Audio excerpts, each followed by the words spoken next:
Welcome to the LinguaFolio webinar for the middle of the 2020-2021 school year.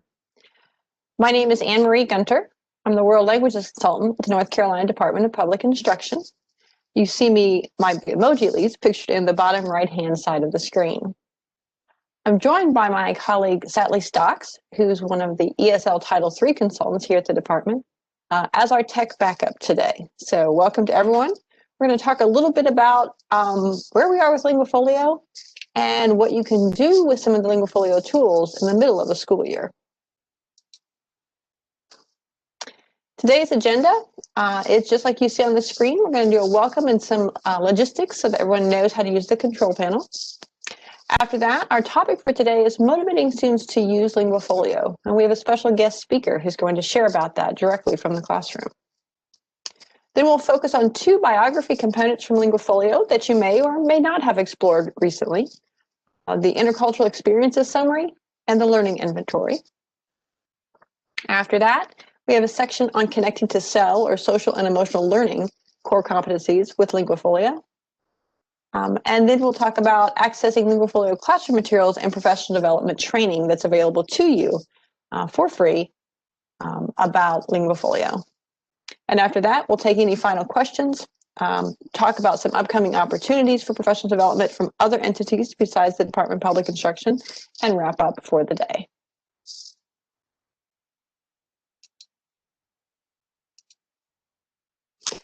That's a picture of us as well coming up on the screen.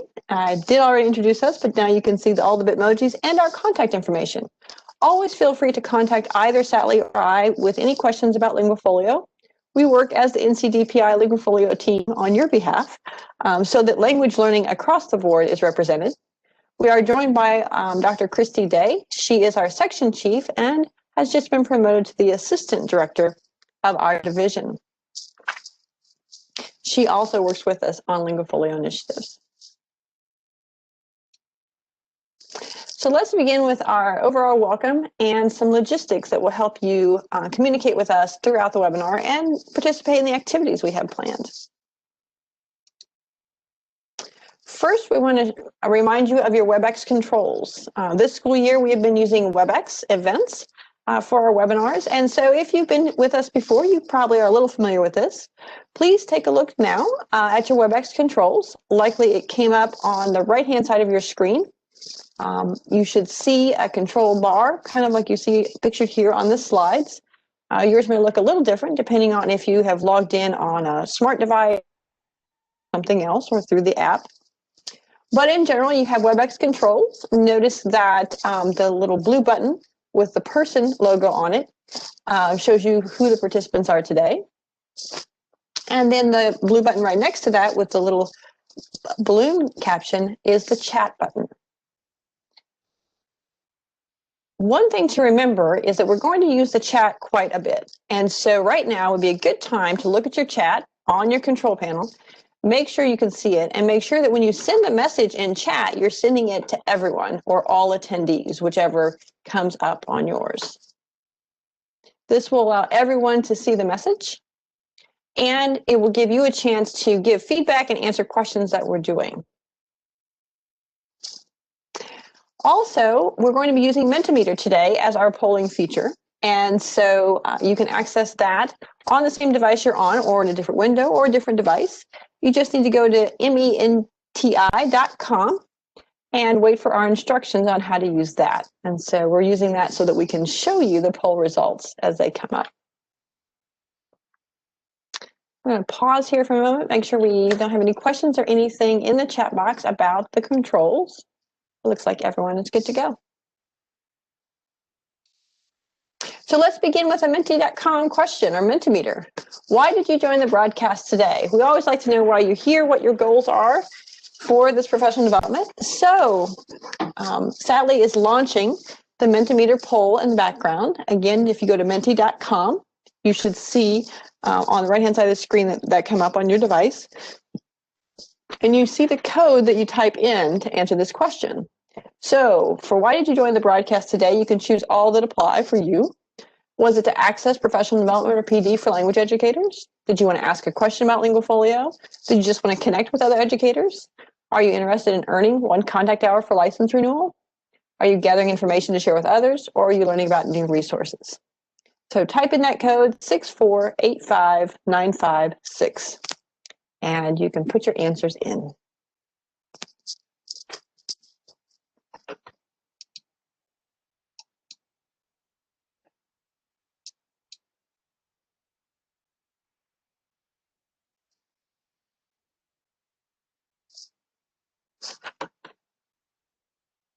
Sally has also placed the Menti code into our chat box so everyone can see it. I'm going to click on it so that you can see how it comes up. There we go. We've got a lot of responses coming in, a few more to come in, but you can see how things are shaking out across the board for why people are here today. Let's go ahead and give it just a few more seconds so you can get your answers in, and then we'll move on.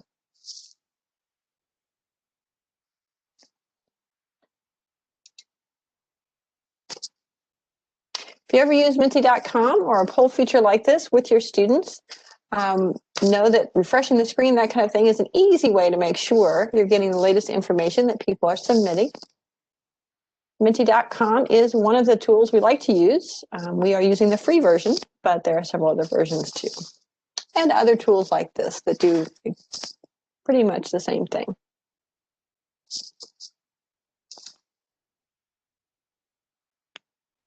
All right, well, it looks like most of you, almost 30%, are here to access professional development for language educators. And that's something we're very pleased to be able to bring to you this year for LinguaFolio, because with Sally and I working together with ESL and World Languages, it really makes a good balance between the two, and you get to learn a lot more depending on what kind of language educator you are, and perhaps you're both, because some people are duly certified. We have a little over a quarter of you who are here to learn about new resources, and we do have some new resources to share with you, as well as some other items that you can take back to your classroom and start using right away. Almost a quarter are here to earn 1 contact hour for license renewal, and that's great. We do process the attendance list once we're done with this broadcast and submit that. So you should receive an email, your certificate as an attachment. Look for that about 1 week from today. Looks like 16% of you are here to gather information to share with others. That's good too. Please know that we post all of the materials that you'll see today on the webinars page of the LinguaFolio Google site. So you can access the slides, the handouts, and all of the links that we're showing you, as well as a recording of this broadcast. And finally, a few of you, 6%, are here to connect with other educators. And that makes perfect sense. I know it's hard sometimes as you're working in your classroom, whether your classroom is online or face-to-face or some combination, but it's hard sometimes to connect with other educators and find the time for that. So we're glad you're taking this time today to join us. All right, let's move on then. Well, our first topic and our main topic for today is about motivating students to use LinguaFolio in world languages. You know, we're about halfway through the year, and motivation, of course, is always a question when we go to think about our students and our learners and how best to reach them and connect with them. And so we really wanted to talk about that topic today, especially in motivating students to use LinguaFolio to push on and continue their language learning and building proficiency in the language that they're learning. So for that, we have with us today a guest speaker. Sarah Boutin is joining us. She is a Japanese teacher with NC Virtual. You probably remember it as North Carolina Virtual Public Schools or NCVPS. They've rebranded. In addition to teaching Japanese, she's also an instructional leader in that group, and she serves as a conversation coach. So Sarah, I'm going to let you take it away and share with us about how you motivate students to use LinguaFolio. Thank you, Anne-Marie, and hello, everyone. I appreciate everyone's time coming out today to learn a bit more about LinguaFolio, and I'm happy to share my experiences in using this tool with students in the virtual classroom, and this could definitely be applied to a real-world classroom as well that's face-to-face. So talking about student motivation, especially while we are in the midst of a pandemic, and at this time student motivation might be definitely on the low side for a lot of you. I'm sure I'm not the only one feeling the frustration of that. But motivation is really important, and especially whenever you're dealing with, at least for me, I primarily have students in the 6 through 12 grade level. So the teens, tweens, and preteens, that can sometimes be a difficult group to get motivated. So one of the things that I like to do with my students is just to be very upfront and honest with them and talk to them about why the things that I assign for them are important. So self-assessment is a really good tool for students to use, especially whenever they're learning a world language. And self-assessment allows them to share their proficiency with potentially prospective employers, possibly places they intend to study during their higher education, even at private tutors who maybe are going to work with these students for the first time and might need to have an idea as to how much of the language they've already acquired. Speaks Japanese looks great on a resume or a college application, but it's really important for the students to have some metrics to back up that level of proficiency. And the LinguaFolio is a great tool that's going to allow them to do just that. The prospective employer or the college application reviewer can go and take a look at the student's LinguaFolio, look at where they've assessed themselves, and potentially even see some evidence that they've uploaded or shared, and that shows that reviewer that they've hit a certain level of proficiency, and they even sometimes will have some evidence to back that up. So that's really important for our learners. Whenever they can see the real world benefit from using something like LinguaFolio, they're going to be much more likely to engage with it. I've noticed sometimes that I've gotten pushback from students that feel like, okay, the LinguaFolio seems a little bit more like busy work. Why is this important? But when I, explain to them either in my teacher talk and the assignments or in the announcements or even through feedback, why the LinguaFolio is important and how they can use this in a real world application, they're going to be a lot more likely to actually want to fill in their LinguaFolio and continue to keep up with it. Another area that I've felt that students sometimes might be reluctant to engage with LinguaFolio is if they feel that they are truly brand new novice learners. Maybe they feel like their level isn't good enough. Or if, say, for example, they're studying a level 4 language like Japanese, the language I teach, they might feel that their progress has been very, very slow, and they might feel that, what's the point in filling out this LinguaFolio if I'm not really getting anywhere? I find that a good way to overcome that is to really remind students that this is a tool that they're going to use on an ongoing basis. LinguaFolio shouldn't be a one-time thing that they fill out and then completely forget about. This is something they need to be revisiting at different points during the school year because they are going to have improvements. Maybe they haven't moved up to, say, the novice mid to the novice low, or sorry, the novice low to the novice high category, but they probably have an area or two where they have gone up in their skills, and they can mark that down on the chart and see for themselves, okay, I have grown. The growth mindset is really important in all facets of education, but especially in terms of learning a language. So even in cases where students say, I really don't feel like I've made any progress, I remind them that they have made progress and that they need to continue to view it from a growth mindset, that the level of language proficiency that they have now is not something that's fixed and going to stay stagnant. The more that they practice, the more that they engage, they're going to continue to go up on that level of proficiency. So they need to feel encouraged and not like their efforts aren't getting them anywhere. So it can also be a good motivation tool using the LinguaFolio, because whenever they do go up and they can see for themselves, maybe they've progressed, say, from novice low to novice mid, that they have improved their language. So it's a good way for students to celebrate victories and successes.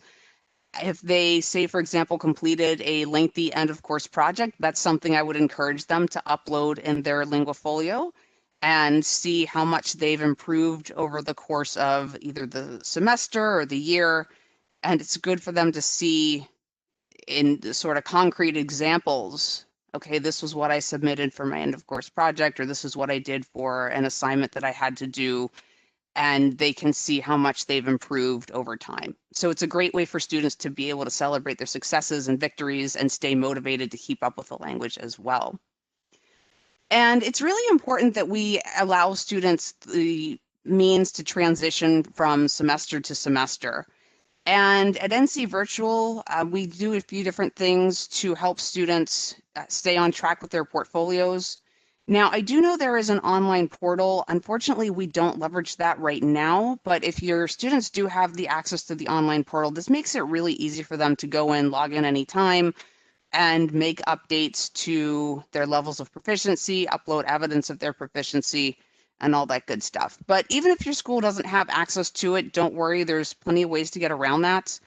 You can either have them put together either in a Word document, maybe one that they save locally, or a Google document. If they can create one and give their teacher access to that, they can have access to those can-do statements and make their selections as they see fit. Another tool that we recently used is the Google Forms. So one of our instructors went ahead and created a survey using Google Forms that has the can-do statements. And there's an option you can select to have students receive a copy of their responses. So we went ahead and selected that so that whenever students fill in the LinguaFolio each semester, they'll get a copy of their responses so they can hang on to that and see, okay, this was the first time I took the assessment this semester, and then we completed another module, I took it again, and they can see how much progress they're making over time. For uploading evidence, they can always upload evidence to Google Drives, and again, giving their teacher access will allow us to go in and see what kinds of things they're uploading as evidence of their proficiency. There's also an option to upload evidence directly to Canvas, so students might be able to access any evidence they have as needed there. And that's another option if you maybe don't have access to the online portal. There are definitely ways to get around that. So if anyone has any questions, I'd be more than happy to take them, but I do hope that my experiences have maybe helped to motivate you to use LinguaFolio in some other ways, and hopefully it's something that you'll be able to use with your students in this semester as well as future semesters. Thank you, Sarah. I'm taking a look right now to see what questions are coming up. Feel free to type a question into the chat box to ask Sarah about her use of LinguaFolio and motivating students to use it. I really enjoyed your story, Sarah, of how you adapted LinguaFolio to use it in the way that worked best for you and your students. You know, you're right, there is an online version of LinguaFolio called LinguaFolio Online, or LFO, but you can also always use the Word and PDF documents as well and adapt them as you need to. And it sounds like you were doing that in different ways, even with Google Forms. Absolutely. There's always ways to overcome any challenges with technology. So again, thank you, everyone.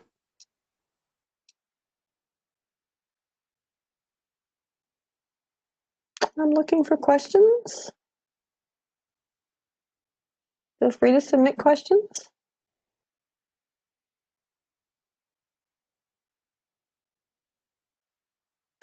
One question we almost always get, Sarah, is what was the first thing you did as a teacher to get started with LinguaFolio, to really help your students get motivated with the idea of what LinguaFolio is and what it can do for them?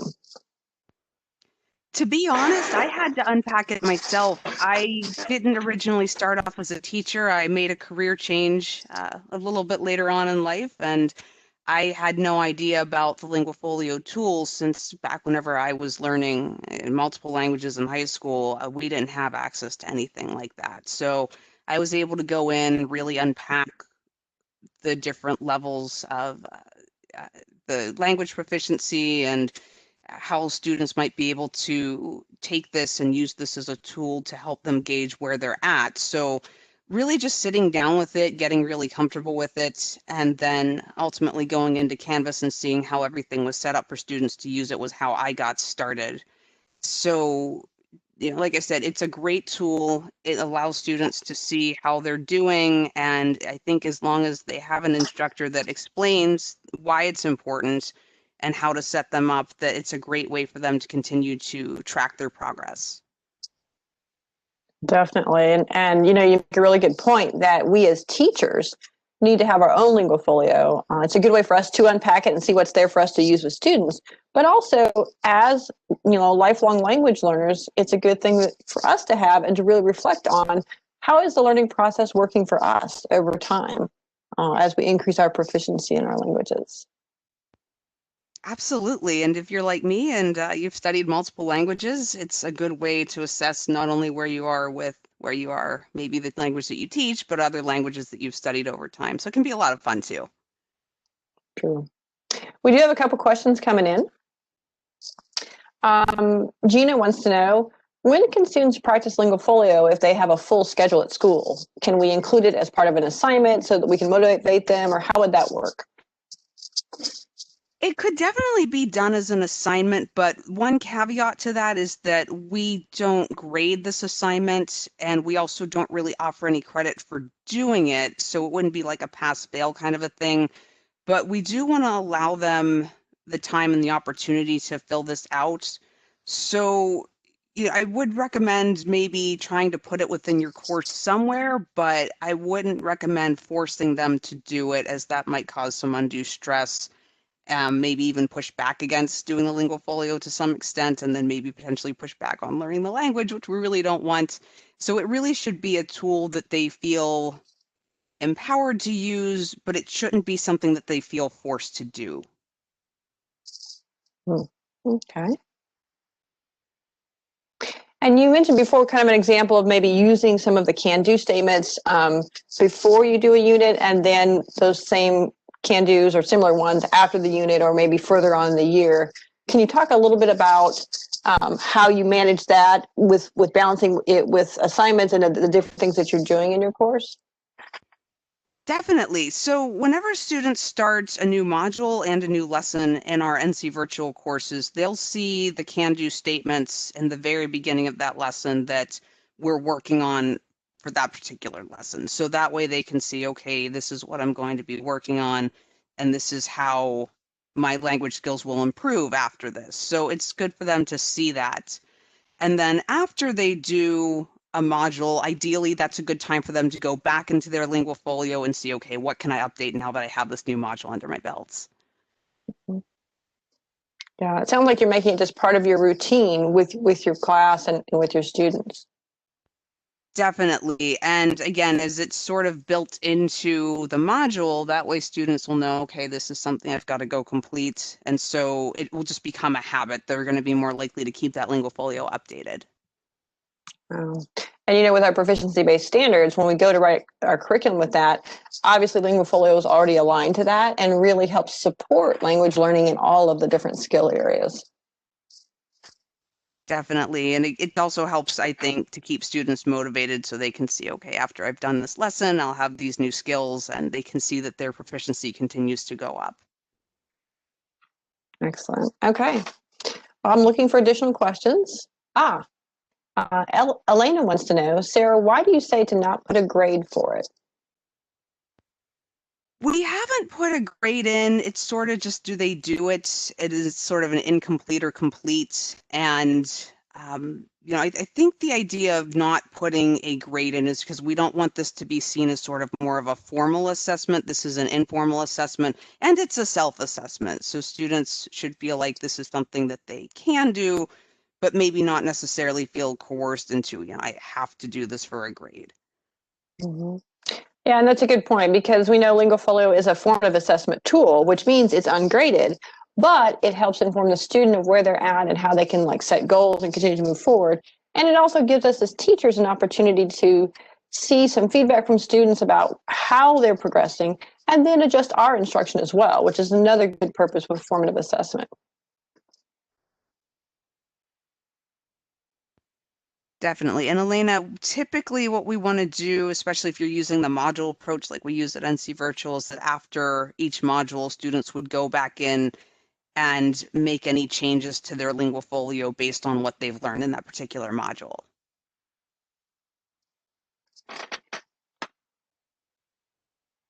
Yeah, including LinguaFolio on a regular basis really helps establish that process.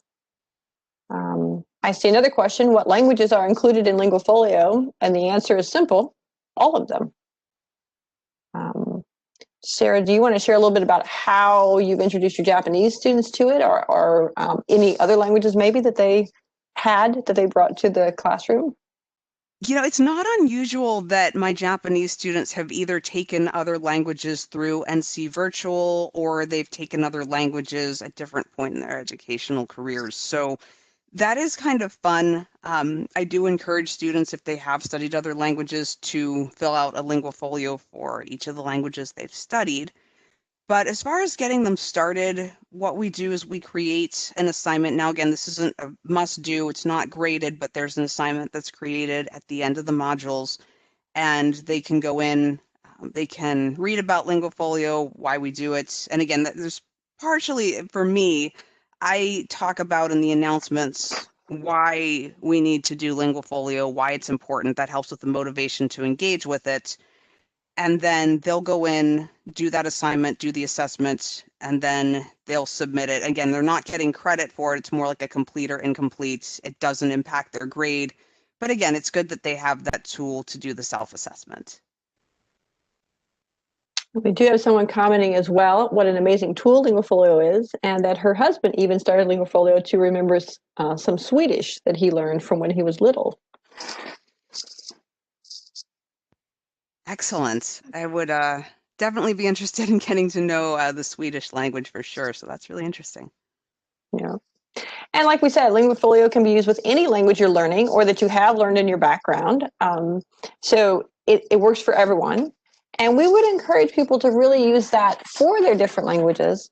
And we've even been asked before, can you use it for your first language? Like if you're a native English speaker or something like that, the answer is, of course, yes, you could.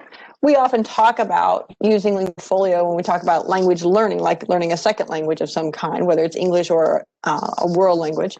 But you could use it for any language, and it does help you get a handle on where you are with that language, what proficiency level your different skills are at, because there's always some variance across skills for every individual, and helps you focus too on what it is you want to continue to learn. Like Sarah mentioned, developing that growth mindset in students or any learner of any age is always a motivating factor.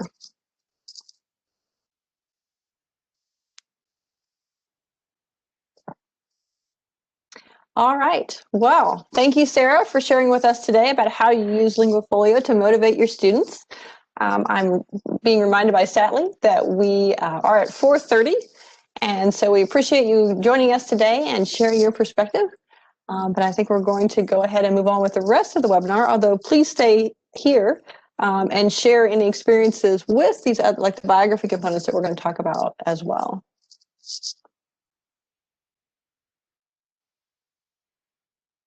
All right. Great. Well, let's go ahead then and move forward. With each of our webinars this year, we have decided to focus on some biography components so that we become more familiar with those and how we can use those in the classroom. One thing that obviously you hear about LinguaFolio most of the time is about the self-assessments or the can-do checklists and statements that are there.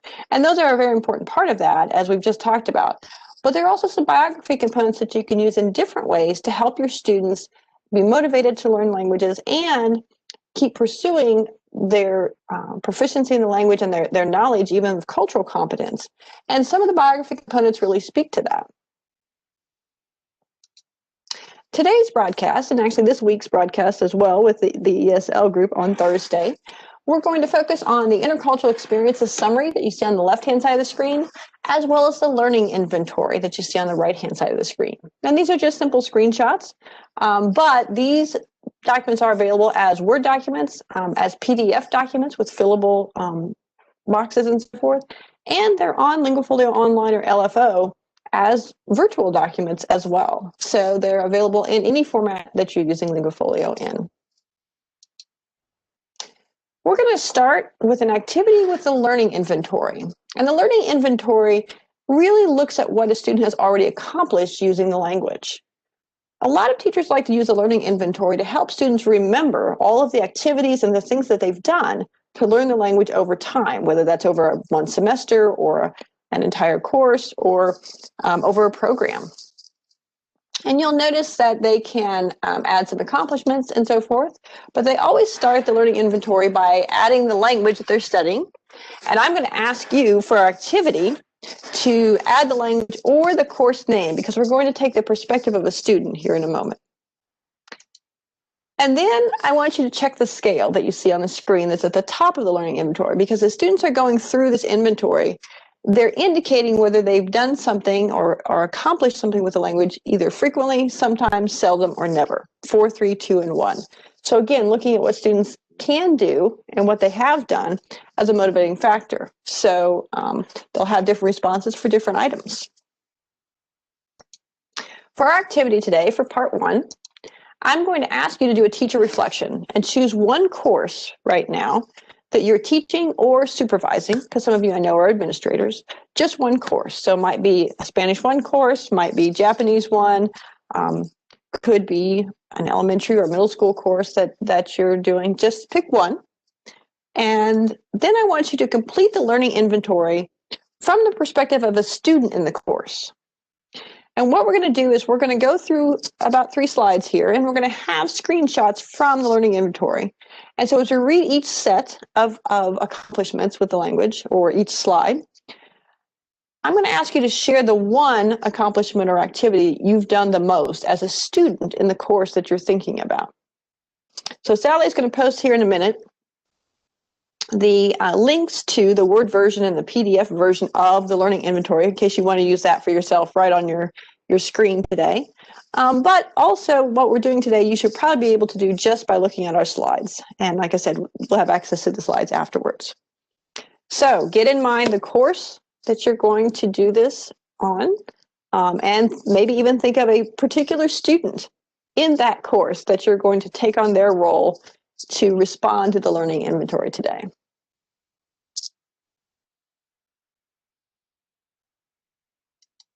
So as a student, how would you respond to these entries on the learning inventory? The first one is, I have interpreted posters, signs, and labels that I see in my everyday life in that language. Would you say 4, frequently, 3, 2, or 1? And then you can go on down through theirs. I won't read those to you. You can do that. But think to yourself, of the ones on this part of the list, which one activity have you done the most, or that you can say you do frequently? What's one that jumps out to you as a student in the course you're thinking of? When you have that answer, you can go ahead and put it in the chat box.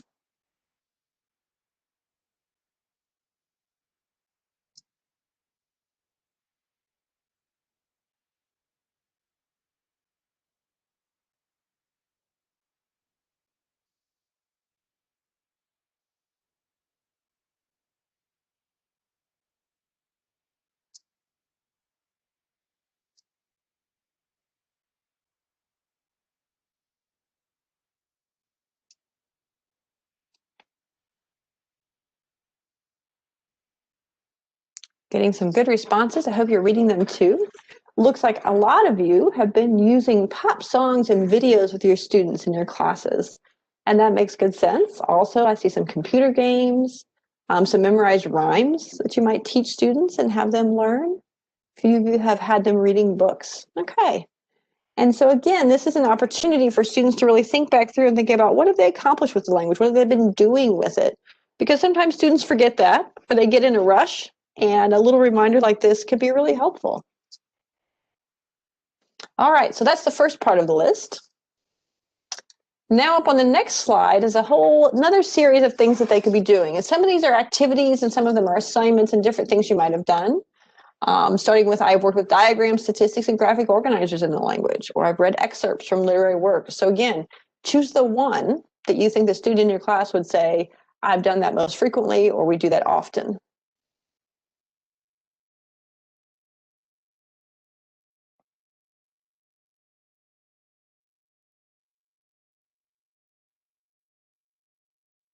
And once you decided which one on this list they would indicate, go ahead and type that into the chat box.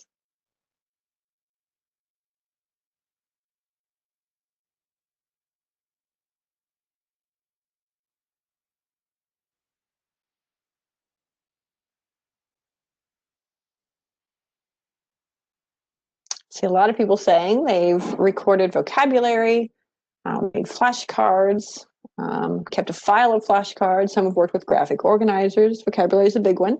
And of course, that's an important thing when you're learning a new language. Knowing your vocabulary, being able to practice that in some way that is effective is always important for students. I have a few people who've worked with intercultural projects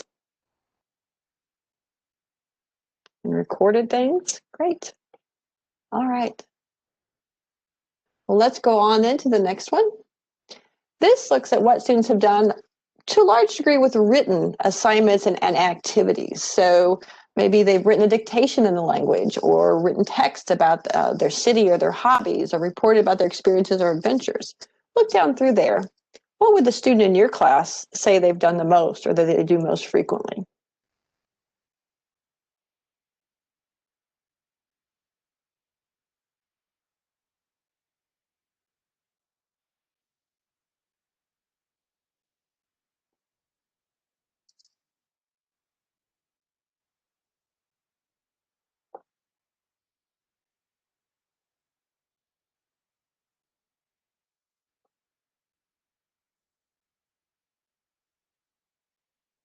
All right. Seeing a lot of entries about they've written about themselves. They've done fill in the blank activities. They've written about opinions or written about another person they know. They've written down their thoughts, maybe in even a journaling kind of thing. Great. So a lot of things have been happening. Notice we didn't ask, what environment are they learning in? Is it online? Is it face-to-face? Is it some kind of blended version? Because it really doesn't matter. You can do any of these things as you learn a language. And again, going through the learning inventory is a nice reminder for students and teachers to see what it is they're doing most frequently, or that is really most helpful to them in learning the language.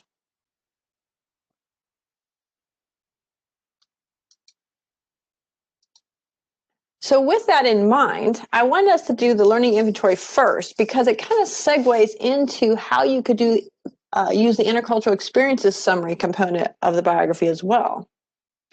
And you'll notice I've got a screenshot of that. And that'll be part of our part 2 of our teacher reflection activity. The intercultural experiences summary, unlike our learning inventory and like the how do I learn checklist that we worked with in the first webinar of this series this year, is really more of an open-ended biography component. You're not going through a checklist and things like that, even though those things can be quite helpful in thinking about your learning of a language. The intercultural experiences summary is designed to get students to summarize something, some experience they've had or some activity they've done that they've learned a lot from. And so you notice that they start by identifying the type of experience, and there's several different options here, and there's always an other, so that you could write in something. Either you as a teacher could suggest things, or the student could actually share information about that. Right above other, there's even things like taking a formal course in the language, or participating in different kinds of activities. So there's always something they could have been doing that they can reflect on and share about in this intercultural experiences summary. So for part 2 of this activity, I want us to draw on that learning inventory perspective we took of the student in a course, and then choose one of these items, one of these types of experiences that has a little box next to it, that you could write a summary about as that student. And don't forget, you can add another option to the list. So choose one of those that you would write about.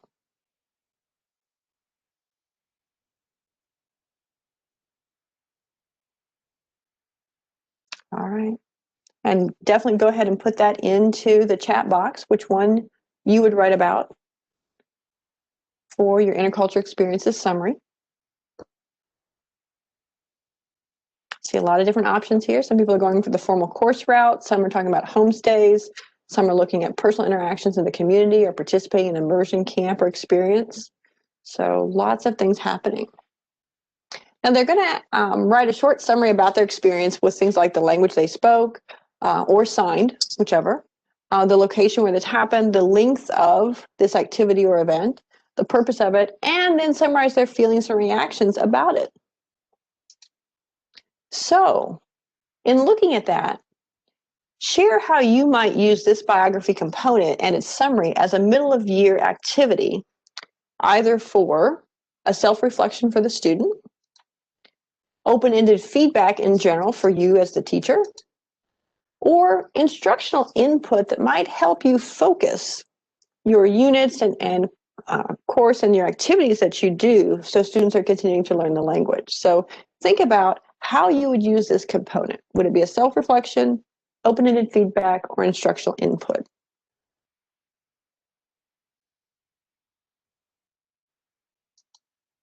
And this brings us to our second Mentimeter activity.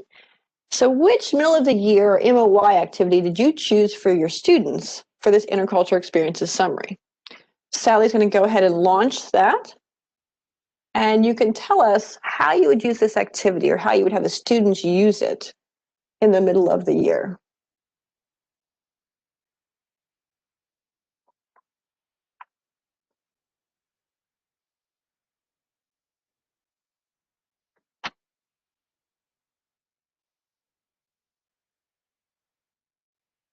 Oh, and it looks like people are busy answering.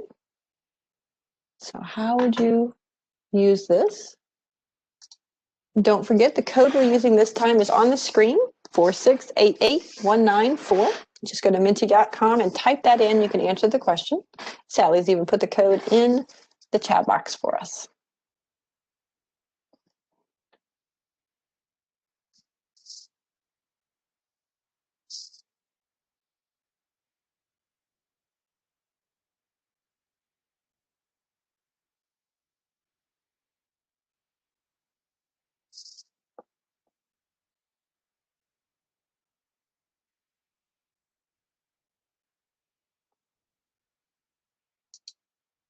All right, let's go ahead and refresh and see what you're saying.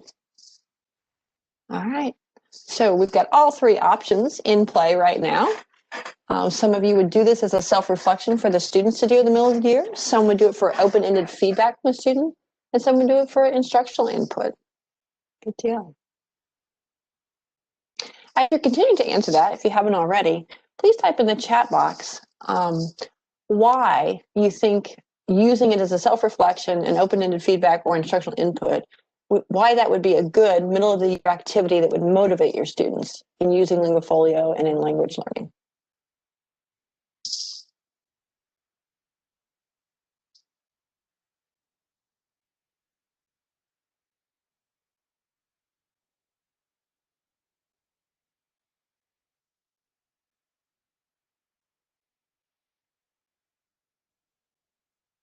Lori's commented, as you can see, that it would be helpful for progress monitoring with students, really seeing how far they've come and maybe where they still need to go.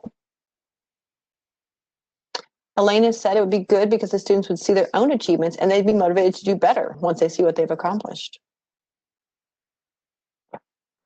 Gina said she'd use it for instructional input because she would feel like it's an assessment tool where the student is in the language and using the target language like you want them to. Jeff said he feels like the instructional input sounds like more accountability for students' work versus a self-reflection or open-ended feedback. And that's very true. You know, you've got to think about what would be most motivating to students in the way you're using this information. And there might be more than one of these three ways that we posted that you could use the intercultural experiences summary that the students write or put together.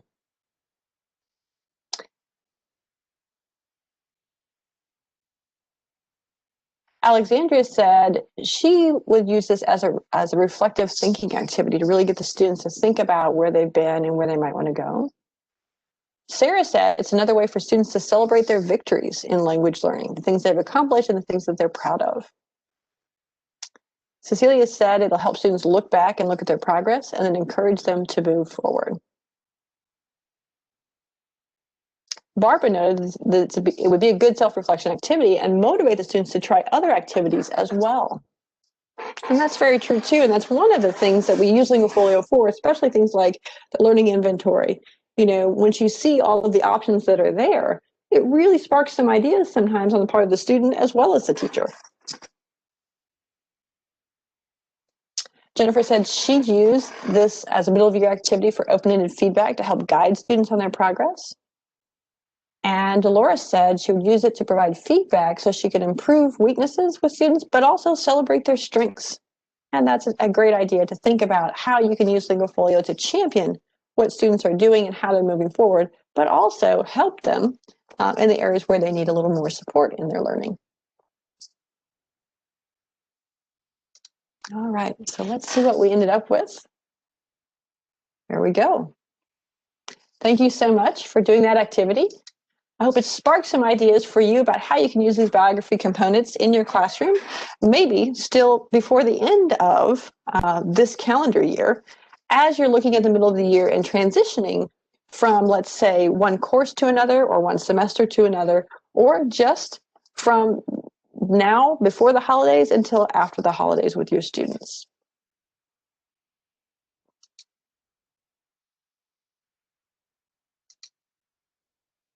All right.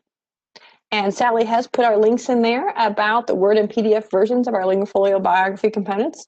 Again, they're all posted as classroom materials, and you can access them whenever you would like. All right, let's go quickly through the Connecting the Cell core competencies with LinguaFolio. This is something we actually had in an earlier webinar this year and weren't able to share, but we have a few items to share based on the Cell webinar series that we've done in October as well. So you probably see the CEL competencies or social and emotional learning competencies and how they are central, just like this graphic shows, to all that we do with students in the classroom, in our schools, and in our homes and communities. You see that there are 5 core competencies. They're color-coded there. Self-awareness and self-management are in orange. Responsible decision-making is in yellow. And social awareness and relationship skills are in green.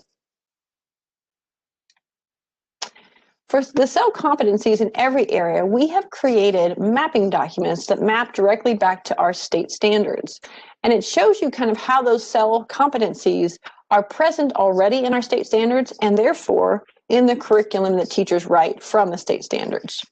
So we're already doing CEL, particularly in world languages.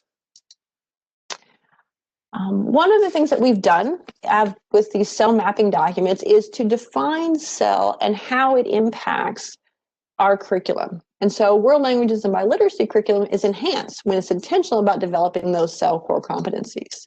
Specifically, we've kind of revised the different descriptions of the core competencies so that they reflect whatever subject area we're in. So ours for self-awareness talks about learning a new or target language and developing intercultural competence, and how that begins with awareness of self and how individuals are members of their families, their communities, and their cultures.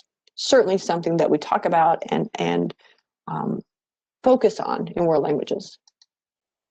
Self-management goes along with LinguaFolio that we use in world language classrooms, where we talk about education is based on the assumption that students will have self-management skills so they can calm themselves and focus their attention and participate in learning. For us in world languages, we also assume that students will have goal-setting skills to complete academic assignments. And again, that's where LinguaFolio works very well with CEL core competencies like this. In the CEL mapping document for world languages, where we talk about self-awareness, and actually for every core competency, we have lessons and activities that can be done in the target language that are matched to that core competency, like self-awareness. For that particular one, here are some examples. We can have students generate additional vocabulary words to extend their emotions vocabulary. We just talked a moment ago about how often we have students working with vocabulary and recording the vocabulary and writing it down. Also, another lesson or activity that would go along with self-awareness is have students reflect on and discuss the different groups they belong to. And this gets into the cultural component of our state standards. So think about how they belong to a family, their school, their neighborhood, their state, their country, and how membership in those groups affects how they see the world. So all about perspective when it comes to culture in our 4th standard. In addition to the lessons and activities that are examples for each of the core competencies, we also have teaching practices in the CEL mapping documents. Here's just one example where you could routinely give students the opportunity to reflect on what they like to read or what kinds of events, stories, poems, etc. they prefer, and then share that in pair shares, journal questions, essay questions, kind of like the activity we did with the intercultural experiences summary. That's the kind of thing that you could incorporate into your teaching practice that would help support self-awareness as a CEL competency. Next up, of course, we have self-management. Again, helping students focus and set goals and that kind of thing, and become autonomous learners like we want to see. The lessons and activities that are examples from that. You may not be surprised at all to know that one of the things you can do in a world language classroom is teach students to identify what's known about a lesson topic or objective, and identify what they need to know to understand the objective, and then set a goal to achieve it using can-do statements or a LinguaFolio-like activity. And that's what you heard Sarah describe today, is making sure there are can-do statements to go with every unit, so that students can clearly see this is what we're going to learn, and this is why, this is our target here, and then at the end, get them to reflect on that.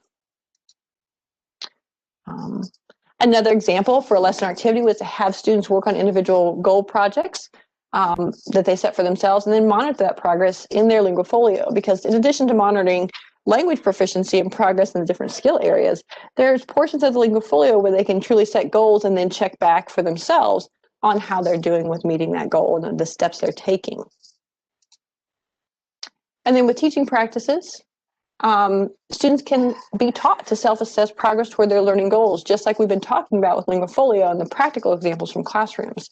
That's always a powerful strategy, and it promotes academic growth for students as they move through K-12. And many students who use LinguaFolio have said they've taken what they've learned from LinguaFolio and they transferred those skills, particularly goal setting, into other areas and other classes and been successful.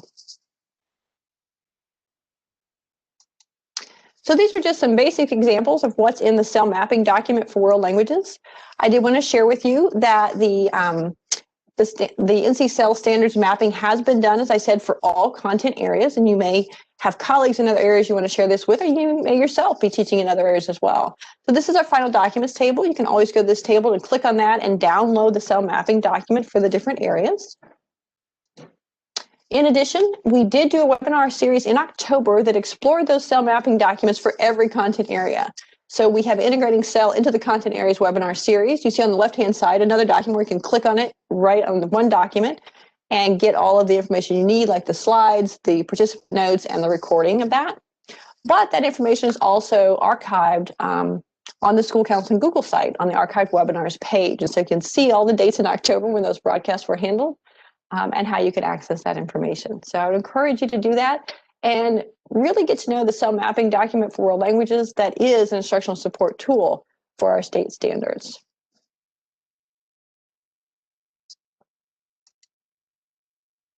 All right, we're going to wrap up today with some reminders about accessing our LinguaFolio classroom materials and our professional development training that you can get from NCDPI. We mentioned before that LinguaFolio materials are housed on the LinguaFolio Google site. That's at bit.ly/nclf home. These are resources for all North Carolina educators to use. They are downloaded and shared from the national site, so they're all the most current materials as well. There's actually a page for world languages, a page for English as a second language with documents as Word and PDF for both groups. And then there is a link to the LinguaFolio Online for North Carolina, so LFO, if you're using the online version or the app with your students for LinguaFolio. Sally has put that link in the chat box. Due to our time, we won't go over there and explore that, but we have before in other webinars, and I would encourage you to explore this and see the materials that are available to you sometime soon. One thing to know is that we share a lot of tools in common, so the biography components are the same on the classroom materials page for world languages as they are for ESL. Some of the differences are that we sometimes have different can-do statements because it's different learning environments. So some of the can-do statements, for example, for ESL are geared towards the ESL proficiency scale that they use versus the world languages ones that are geared towards the actual proficiency scale that we use with our standards. So they're always aligned to our state standards in both world languages and ESL. So lots of tools and resources for you to find there. In addition, if you want to get an overview of how to implement LinguaFolio in your classroom, we have the Introduction to LinguaFolio Canvas course is available as a self-paced course. It is in NESIS, the North Carolina Educator Evaluation System, and available through Homebase. You can just go in and enroll. You see documents here. They give you step-by-step instructions on how to enroll if you're in the NC Educator Effectiveness System in Homebase and want to do this as a self-paced course. However, the course is also available to anyone, K-20 as an educator, in what's called Canvas Commons. And that's where you can go and download the course and do it as an instructor-led course if you want, rather than self-paced. Or if you're outside of our K-12 public school units and you want to access this information and know about how to use LinguaFolio, it's always there in Canvas Commons for you to use. This year, we're also doing, in addition to the webinars, the LinguaFolio Cafe sessions. And these are an opportunity to be a little less formal with each other. We have guest panelists and share out time during that. They're on the second Tuesdays that you see posted here from 3:30 to 4:30. And our next one is in January 12th, and it'll be about setting goals and choosing can-do statements.